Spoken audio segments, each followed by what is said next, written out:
Kozhikode Farooq police കസ്റ്റഡിയിൽ നിന്ന് ചാടിപ്പോയ പ്രതി പിടിയിലായി എന്നുള്ളതാണ്. രാവിലെ ചില സുഹൃത്തുക്കൾ ഈ വാർത്ത കണ്ടുകൊണ്ടും അല്ലെങ്കിൽ ഇത് വെച്ചുമൊക്കെ ചോദിക്കുന്നുണ്ടായിരുന്നു, ഈ വിലങ്ങിട്ട പ്രതി എങ്ങനെയാണ് പോലീസ് കസ്റ്റഡിയിൽ നിന്ന് മുങ്ങുന്നത്, ചാടിപ്പോകുന്നത് എന്നൊരു ചോദ്യം കണ്ടു. ഏതായാലും അങ്ങനെ ചാടിപ്പോയ പ്രതിയെ പിടിക്കാൻ പോലീസിന് അതിവേഗം കഴിഞ്ഞിട്ടുണ്ട് എന്ന വിവരം കൂടി വരികയാണ്. ലതീഷ് തന്നെ വിശദാംശങ്ങൾ തരട്ടെ. കൂടുതലായി നമ്മളൊന്നും പറയണ്ടല്ലോ, എന്താ സംഭവിച്ചതെന്നൊന്ന് അറിയുകയും ചെയ്യാം. രാവിലെ മുതൽ ലതീഷ് ഒരു വലിയ സംശയമായിരുന്നു. ചിലരൊക്കെ ഇങ്ങനെ ചോദിക്കുന്നുണ്ടായിരുന്നു, വിലങ്ങ് വെച്ച പ്രതി എങ്ങനെയാണ് പോലീസിന്റെ കസ്റ്റഡിയിൽ നിന്ന് ചാടിപ്പോകുന്നത് എന്നൊരു ചോദ്യം ഇങ്ങനെ രാവിലെ കിടന്ന് കറങ്ങുന്നുണ്ടായിരുന്നു. ഇപ്പോൾ ഏതായാലും അതിലൊരു വ്യക്തത വന്നു. അങ്ങനെ ഒരാൾ ചാടിപ്പോയി, ഒരു പ്രതി ചാടിപ്പോയി, പിടിക്കുകയും ചെയ്തു അല്ലേ? കോഴിക്കോട്ട് മഴയാണ്. Sharath, good morning. Good morning. ഈ നിലയിൽ തന്നെ ഇന്നലെ രാത്രി വളരെ വൈകിയും പോലീസിൻ്റെ തെരച്ചിലുണ്ടായിരുന്നു. വ്യാപകമായ പരിശോധനയിലാണ് 2 മണിയോടുകൂടി പ്രതി അസം സ്വദേശി പ്രസഞ്ജിത്ത് പിടിയിലാകുന്നത്. 7:30 ഫറൂഖ് പോലീസ് സ്റ്റേഷനിൽ നിന്നും പോലീസുകാർ സ്റ്റേഷനിൽ അധികം ഇല്ലാത്ത തക്കം നോക്കി പ്രതി പ്രസഞ്ജിത്ത് പുറകിലൂടെ ചാടി രക്ഷപ്പെടുന്നത്. 500 മീറ്റർ മാറി ഫറൂഖ് ചന്തയ്ക്ക് പരിസരമുള്ള സ്കൂളിൻ്റെ ശുചിമുറിയിൽ, അവിടെ സ്കൂളിൻ്റെ നിർമ്മാണ പ്രവർത്തനങ്ങളൊക്കെ നടക്കുന്നുണ്ട്, അതിൻ്റെ ശുചിമുറിയിൽ ഒളിച്ചിരിക്കുന്ന നിലയിലാണ് പ്രതിയെ പോലീസിന് പിടികൂടാൻ കഴിഞ്ഞത്. ഈ സംഭവം നടക്കുന്നത് തിങ്കളാഴ്ചയാണ്. അതായത് ഈ പ്രതി 9ാം ക്ലാസ് വിദ്യാർത്ഥിനിയെ തട്ടിക്കൊണ്ടുപോയ കേസിലെ പ്രതിയാണ്, പോക്സോ കേസിലെ പ്രതിയാണ്. ബംഗളൂരുവിൽ വെച്ചാണ് ചൊവ്വാഴ്ച പോലീസ് പ്രതിയെ കസ്റ്റഡിയിലെടുക്കുന്നത്. കോഴിക്കോട് ഫറൂഖ് സ്റ്റേഷനിൽ പ്രതിയെ എത്തിക്കുന്നു. ഇന്നലെ രാവിലെയോടുകൂടിയാണ് പ്രതിയെ എത്തിച്ചത്.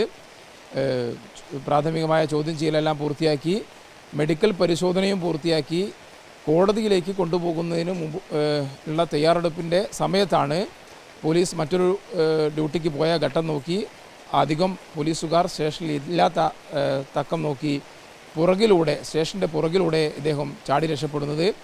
ആ ഘട്ടത്തിൽ പോലീസ് ഇത് ശ്രദ്ധയിൽപ്പെട്ടിട്ടില്ല എന്ന് വേണം നമുക്ക് മനസ്സിലാക്കാൻ.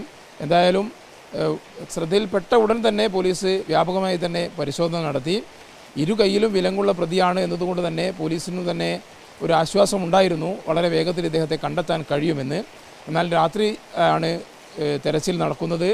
വീടുകൾ, അതേപോലെ തന്നെ അവിടെയുള്ള കുറേ കെട്ടിടങ്ങളെല്ലാം, നിർമ്മാണ പ്രവൃത്തിയുള്ള കെട്ടിടങ്ങളിലെല്ലാം വലിയ തോതിലുള്ള പരിശോധന നടന്നു.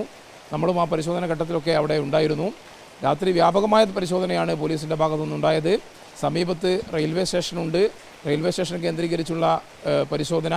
ആ നിലയിൽ ക്യാമ്പിലെ പോലീസുകാരെ ഉൾപ്പെടെ വിന്യസിച്ചുകൊണ്ട് വ്യാപകമായി നടത്തിയ പരിശോധനയിലാണ് പ്രസഞ്ജിത്ത് പിടിയിലാകുന്നത്.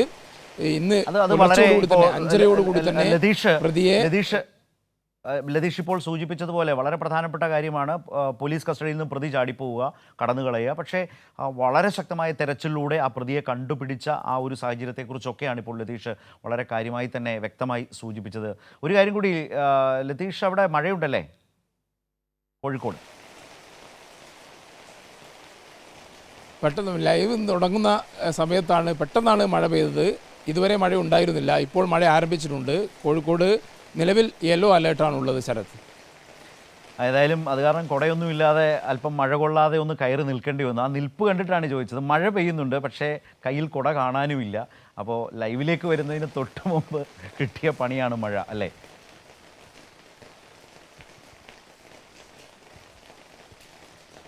തീർച്ചയായും മഴയുണ്ട്. ഇപ്പോൾ ചെറിയ തോതിലുള്ള മഴ രാവിലെ മുതൽ മഴക്കാർ ഉള്ള ഒരു സാഹചര്യമാണ് നിലവിലുള്ളത്.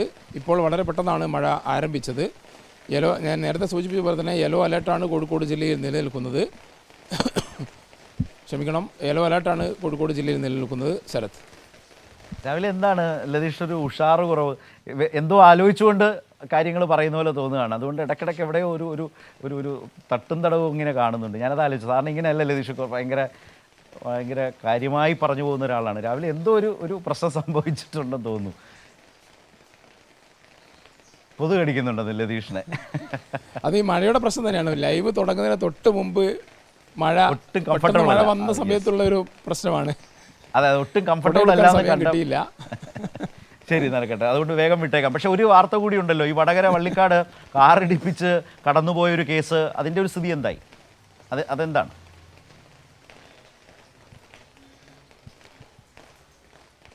കഴിഞ്ഞ വ്യാഴാഴ്ചയാണ് അമൽകൃഷ്ണ എന്ന് പറയുന്ന 27-കാരനെ രാത്രി 10 മണിക്ക് ശേഷം 10:15 വീട്ടിലേക്ക് നടന്നു പോകും വഴി കാറിടിച്ച് ആ കാർ നിർത്താതെ പോകുന്നത്.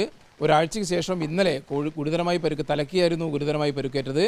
ഇന്നലെ കോഴിക്കോട് മെഡിക്കൽ കോളേജ് ആശുപത്രിയിൽ ചികിത്സയിലിരിക്കെ 27-കാരൻ അമൽ കൃഷ്ണ മരിക്കുന്ന സാഹചര്യമുണ്ടായി. ദാരുണമായൊരു അന്ത്യമാണ് സംഭവിച്ചത്. വീട്ടിലേക്ക് നടന്നു പോകും വഴിയാണ് ഈ അപകടമുണ്ടായത്. ഈ കാർ നിർത്താതെ പോയി. കണ്ട ആളുകളാണ് അമൽ കൃഷ്ണയെ രാത്രി തന്നെ വടകരയിലെ സ്വകാര്യ ആശുപത്രിയിലും പിന്നീട് ഗുരുതരമായ പരുക്കായതിനാൽ കോഴിക്കോട് മെഡിക്കൽ കോളേജ് ആശുപത്രിയിലേക്കും എത്തിച്ചത്. ഈ കാർ കണ്ടെത്താനുള്ള പരിശോധന കഴിഞ്ഞ കുറേ നാളുകളായി പോലീസ് നടത്തിക്കൊണ്ടിരിക്കുകയാണ്. ഇന്നലെ CCTV ദൃശ്യങ്ങൾ പോലീസിന് ലഭിച്ചിട്ടുണ്ട്. എന്നാൽ നമുക്ക് ലഭിച്ച ആ CCTV ദൃശ്യങ്ങളിലും നമ്പർ പ്ലേറ്റ് വാഹനം ഇന്നോവയാണ് എന്ന് മനസ്സിലാകുന്നുണ്ട്. എന്നാൽ നമ്പർ പ്ലേറ്റ് ടാക്സി വാഹനമാണ് എന്ന് മനസ്സിലാകുന്നു. മഞ്ഞ ബോർഡാണ്. എന്നാൽ നമ്പർ പ്ലേറ്റിൽ നമ്പർ വ്യക്തമല്ല. സമീപ പ്രദേശങ്ങളിലെ CCTVകൾ കേന്ദ്രീകരിച്ചുകൊണ്ട് ദൃശ്യങ്ങൾ കേന്ദ്രീകരിച്ചുകൊണ്ടുള്ള അന്വേഷണത്തിലാണ് വടകര പോലീസ്. ഇതിനു മുമ്പ് കഴിഞ്ഞ ഏകദേശം 1.5 വർഷത്തിന് മുമ്പ് നാദാപുരം റോഡിൽ ഒരു അമ്മൂമ്മയെയും അതേപോലെ തന്നെ 9ാം ക്ലാസ് വിദ്യാർത്ഥിനിയെയും തട്ടി കടന്നുകളഞ്ഞ കാറ് പിന്നീട് 9 മാസത്തിന് ശേഷം പോലീസ് നടത്തിയ അന്വേഷണത്തിൽ CCTVയും മറ്റ് നിറം മാത്രമായിരുന്നു പോലീസിന്, ആ കാറിൻ്റെ നിറം മാത്രമായിരുന്നു ലഭിച്ചിരുന്നത്. ആ നിലയിൽ പോലീസ് നടത്തിയ അന്വേഷണത്തിൽ, ജില്ലാ ക്രൈംബ്രാഞ്ച് നടത്തിയ അന്വേഷണത്തിൽ ആ പ്രതിയിലേക്കും കാറിലേക്കും ഒക്കെ എത്തുന്ന സാഹചര്യം ഉണ്ടായിരുന്നു. ആ നിലയിൽ വ്യാപകമായി CCTV കേന്ദ്രീകരിച്ചുള്ള ഒരു പരിശോധനയാണ് ഈ യുവാവിനെ തട്ടിക്കടന്നുകളഞ്ഞ കാറിനായി ഇപ്പോൾ പോലീസ് നടത്തുന്നത്. ശരത്, റൈറ്റ്. ഏതായാലും പോലീസ് പുറകെ ഉണ്ട് എന്നാണ് അതേക്കുറിച്ച് പറയാനുള്ളത്. മുമ്പും ഇത്തരം കേസുണ്ടായപ്പോൾ അത് തെരഞ്ഞുപിടിച്ച പോലീസ് തന്നെ ഇപ്പോഴും ഈ കേസിലും പുറകെ ഉണ്ട് എന്നാണ് ഇപ്പോൾ ലതീഷ് സൂചിപ്പിച്ചത്. ശരി ലതീഷ്, താങ്ക് യു.